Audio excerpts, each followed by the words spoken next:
অবশ্যই সেক্ষেত্রে আমি যদি একটু এবার উইকেটের দিকে তাকাতে চাই, আমরা জানি সবসময় টি-20 মানে ব্যাটার্স গেম, তবে এইবারের বিশ্বকাপে উইকেটগুলো কি কিছুটা হলেও কিছুটা কি বেশিরভাগ ক্ষেত্রে বোলারদের দিকে এই ওয়ার্ল্ড কাপটাকে নিয়ে গেছে কিনা? কারণ আমরা দেখতে পাচ্ছি যে এই উইকেটের জন্যই কিন্তু বিগ টিম এবং যে আন্ডারডগ টিম এদের মাঝে কিন্তু ব্যবধানটা কমে এসেছে।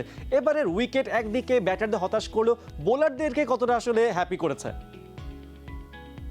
একটু তো বিতর্কের তো সৃষ্টি হয়েছে, বিশেষ করে আমার মনে হয় যে নিউ ইয়র্কের পিচটা একটু টু পেস্ট উইকেট, এবং এই wicket wet out slow outfield, এটাও ব্যাপারটাকে ব্যাটসম্যানদের জন্য একটু কষ্টকর হয়ে যাচ্ছে। উইকেটটা is not the typical type of, যেখানে টি-20 এবং ওয়ানডে ক্রিকেট অবভিয়াসলি 4 ছক্কার খেলার, এবং এগুলা খেলাই হচ্ছে ব্যাটসম্যানদের খেলা।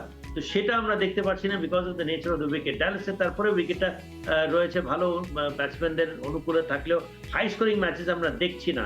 এখনো খেলা বাকি রয়েছে। আমরা এরপরে যখন ক্যারিবিয়ানস শুরু হবে সেখানে হয়তো আমরা বেটার উইকেট পাবো, সেখানে হয়তো বা হাই স্কোরিং ম্যাচেস দেখলেও আমরা দেখতে পারি। বাট ইয়েস, এটা প্রথমবার হয়েছে ইউএসএ তে ড্রপ ইন উইকেটস এর মাধ্যমে হয়েছে। যথেষ্ট চেষ্টা করেছে আইসিসি, বাট আমার মনে হয় যে সেখানেই প্রথমবার এই দেশে হচ্ছে। অবশ্যই কিছু তো আর মন মতো হয় না, বাট আমার মনে হয় যে ওয়েস্ট ইন্ডিজ লেগের খেলাগুলো maybe it will be better, ওদিকে একটু বেটার হতে পারে। তবে অবশ্যই আমেরিকার পেসাররা কিছুটা হলেও হ্যাপি আছে।